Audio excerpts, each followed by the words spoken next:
इस मैप को देखें। यह दुनिया का सबसे बड़ा देश रशिया और यह उनका पड़ोसी देश है यूक्रेन। तो अभी कुछ दिनों पहले ही यूक्रेन की सरकारी वेबसाइट पर एक बड़ा साइबर हमला हुआ था, जिसने यूक्रेन को एक बड़ी मुसीबत में डाल दिया था। यह हमला भी ऐसे समय हुआ था जब यूक्रेन और रशिया के बीच विवाद बढ़ता ही जा रहा है। इस कारण कहीं ना कहीं यूक्रेन इस अटैक के पीछे की वजह रशिया को ही बताता है और काफी समय से रशिया यूक्रेन बॉर्डर पर यानी यहाँ पर अपनी 1 लाख से ज्यादा सेना लेकर खड़ा है, क्योंकि रशिया यूक्रेन के लिए युद्ध जैसे हालात बनाने की कोशिश में लगा है। इस कारण कभी भी यूक्रेन रशिया विवाद को लेकर अमेरिका और रशिया के बीच युद्ध हो सकता है। अगर ये समस्या जल्दी से ठीक नहीं हुई तो आने वाले समय में एक बड़ी वर्ल्ड वॉर देखने को मिल सकती है।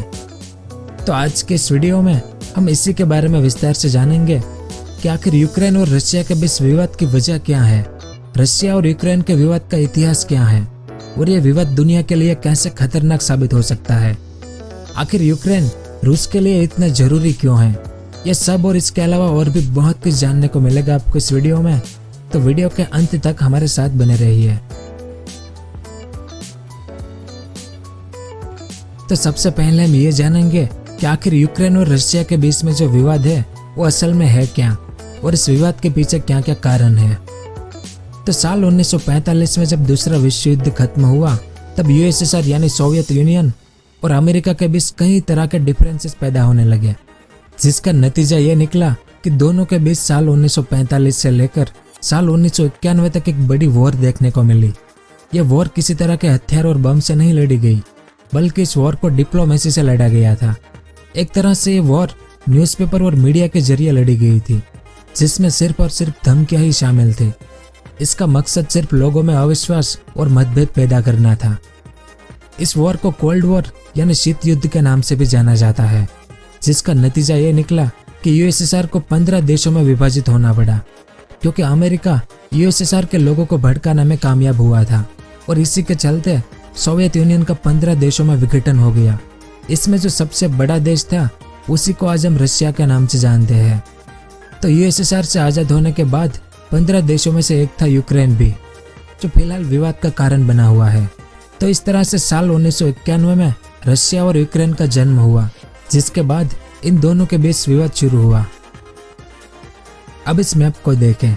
साल 2014 की बात है जब रशिया ने यूक्रेन के एक छोटे से एरिया इस क्रीमिया पर जबरन कब्जा कर लिया, और यह तब हुआ था जब यूक्रेन के यूरोप के साथ अच्छे रिलेशन बनना शुरू हुए थे। और रशिया का कब्जा करने का सबसे बड़ा कारण प्राकृतिक संसाधन थे, जिसका फायदा रशिया के बजाय यूरोप को मिलने लगा था, जिस कारण रशिया ने इस क्रीमिया को अपने कब्जे में ले लिया। अगर आप मैप में देखेंगे तो पता चलेगा कि यूक्रेन यूरोप के काफी अंदर तक फैला हुआ है। तो ये वो पहला कारण था जिस वजह से यूक्रेन और रशिया के रिश्तों में मतभेद आने लगा था। और अगर हम मौजूदा समय की बात करें तो अब यूक्रेन के ऊपर एक और बड़ी समस्या आ चुकी है, क्योंकि कुछ समय पहले रशिया यूक्रेन के इस डोनबास एरिया पर भी अपना दावा करने लगा था। ये डोनबास एरिया यूक्रेन और रशिया की सीमा से सटा हुआ एरिया है। और बात सिर्फ यहीं पर खत्म नहीं होती। आज के समय में रशिया अपने 1 लाख से ज्यादा सैनिकों के साथ यहाँ यूक्रेन बॉर्डर पर तैनात है।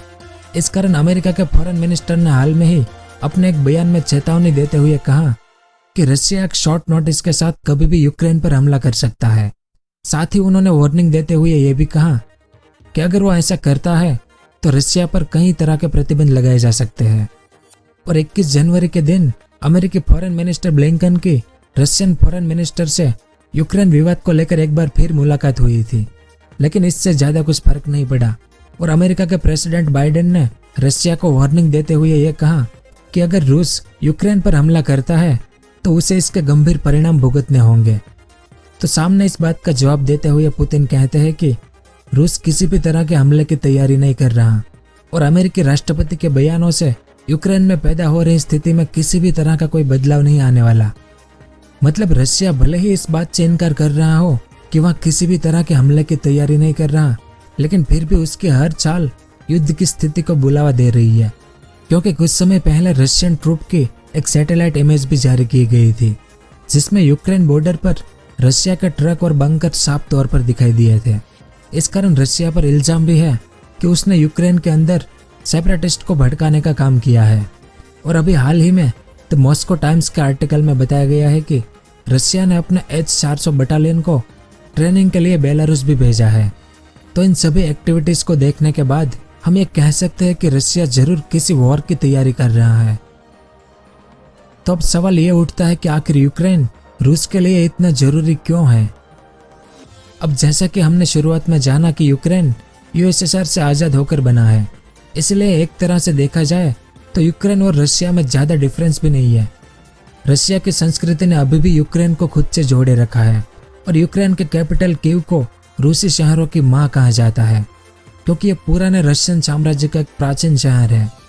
इसके अलावा कुछ राजनीतिक और आर्थिक कारण भी है जिस वजह से यूक्रेन रशिया के लिए जरूरी है, जैसे कि यूक्रेन के प्राकृतिक संसाधन।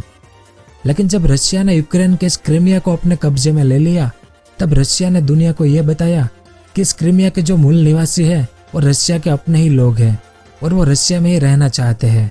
इस कारण हमने क्रीमिया को अपने कब्जे में ले लिया है और मौजूदा समय में भी रशिया द्वारा यूक्रेन के सेपरेटिस्ट को यूक्रेन के खिलाफ भड़काया जा रहा है, जिससे कि वे भी रशिया में शामिल होने की मांग करने लगे। अब सेपरेटिस्ट का मतलब उन लोगों से है जो असलियत में रशियन मूल के हैं, जिनकी संस्कृति भी रशियन है और वो लोग रशिया में ही शामिल होना चाहते हैं। यानी रशिया के लिए यूक्रेन ठीक वैसे ही जरूरी है जैसे कब्जे से पहले तिब्बत चीन के लिए जरूरी हुआ करता था, प्राकृतिक संसाधनों के लिए। इस कारण अमेरिका और यूक्रेन के लिए अभी काफी गंभीर स्थिति बनी हुई है, क्योंकि रशिया कभी भी यूक्रेन पर हमला कर सकता है और यही वजह है कि यूक्रेन लगातार नाटो का सदस्य बनने का प्रयास में लगा हुआ है। तो आखिर नाटो क्या है और यूक्रेन के लिए नाटो का समर्थन क्यों जरूरी है।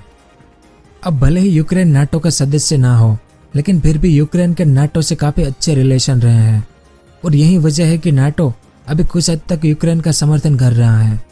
नाटो का मतलब है नॉर्थ अटलांटिक ट्रीटी ऑर्गेनाइजेशन, जिसकी स्थापना दूसरे विश्व युद्ध के बाद अमेरिका द्वारा की गई थी। इसे बनाने का कारण उन देशों को आर्थिक रूप से मजबूत करना था जिन्हें विश्व युद्ध में भारी नुकसान पहुंचा था, और दूसरा सबसे बड़ा कारण था कि विश्व युद्ध खत्म हुआ तो यूएसएसआर ने ईस्ट यूरोप से अपनी फोर्स को हटाने से मना कर दिया और वहां पर कम्युनिज्म की स्थापना करने का प्रयास किया था। तो अमेरिका ने यूएसएसआर की विचारधारा को खतरा बताते हुए अपनी पूंजीवादी विचारधारा को आगे बढ़ाया। अमेरिका ने उन देशों को अपने संगठन में शामिल किया जो पूंजीवादी विचारधारा के थे, जिन्हें अमेरिका ने आश्वासन दिया कि वो उनको आर्थिक रूप से मजबूत बनाएगा, जिस कारण आज नाटो संगठन में 30 से भी ज्यादा देश शामिल हो चुके हैं। लेकिन इसी के विपरीत यूएसएसआर ने भी वार्सो ट्रीटी ऑर्गेनाइजेशन यानी WTO की स्थापना की थी, जिसमें भी कई देश शामिल हुए थे। यानी यूएसएसआर और अमेरिका के मतभेदों ने ही कोल्ड वॉर को जन्म दिया था, जिसके बारे में अभी हमने आपको वीडियो में बताया था। तो नाटो ऑर्गेनाइजेशन को कुछ उद्देश्यों के साथ शुरू किया गया था, जैसे कि नाटो के सदस्य देश यूरोप पर होने वाले हमलों को डिफेंस करने का काम करेंगे, वेस्ट यूरोप के देशों को साथ में जोड़ेंगे और नाटो के सदस्य देशों की आर्थिक सहायता के लिए प्रोग्राम बनाएंगे, और साथ ही किसी एक सदस्य पर हमला होने पर दूसरे देश सैन्य रूप से सहायक देशों की मदद करेंगे। यानी नाटो एक सैन्य संगठन था। तो अब आप समझ ही गए होंगे कि आखिर यूक्रेन को नाटो की जरूरत क्यों है, क्योंकि अगर यूक्रेन नाटो के सदस्य बन गया तो यह रशिया की अमेरिका से सीधी लड़ाई हो जाएगी। ऐसे में यूक्रेन पर हमला करना मतलब नाटो के सदस्यों पर हमला करने जैसा होगा, जिसका मतलब है कि 30 देशों को एक साथ युद्ध में आमंत्रित करना।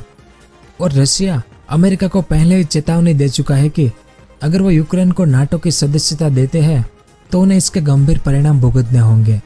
हालांकि अभी यूक्रेन नाटो का सदस्य नहीं है, इसलिए यूक्रेन युद्ध में नहीं उतरेगा, लेकिन फिर भी यूक्रेन को जर्मनी और ब्रिटेन और अन्य कुछ देशों की तरफ से जरूरी समर्थन मिल रहा है। जर्मनी और नाटो ने रशिया को वार्निंग दी है कि अगर वो यूक्रेन पर हमला करता है तो उस पर कड़े प्रतिबंध लगाए जा सकते हैं। लेकिन रशिया का आक्रामक रवैया देखने के बाद ऐसा लगता नहीं है कि उसे किसी भी तरह के प्रतिबंध की परवाह है, क्योंकि इससे पहले भी क्रीमिया पर कब्जा करने के बाद रशिया पर प्रतिबंध लगाए गए थे, जिसे बाद में हटा दिया गया था। यानी कुल मिलाकर प्राकृतिक संसाधनों के लिए फिलहाल रशिया ऐसे हालात पैदा करने में लगा हुआ है जिससे कि उसे सीधा यूक्रेन पर हमला करने का बहाना मिल जाए। लेकिन अब अमेरिका और ब्रिटेन की सेना भी यूक्रेन में तैनात हो गई है, तो देखते हैं आगे क्या होता है। और आपको क्या लगता है कि क्या रशिया नाटो के डर से पीछे हटेगा या नहीं? नीचे कमेंट करके अपनी राय जरूर दें। बाकी उम्मीद करेंगे कि यह मामला शांति से सुलझा लिया जाए।